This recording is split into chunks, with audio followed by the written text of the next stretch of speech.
باشه و دلانگیری فروشیه شجاع چرمه ها اینا خد قومتش اینا کاوشیده چرمه ها کلمه جیلن دسته باشه فروشیه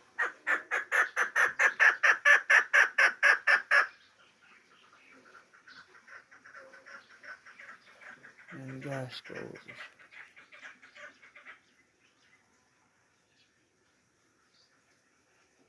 چجا پرور چجا کلون کرده چجا جورا که میده کلون کرده نه کاوشیده سی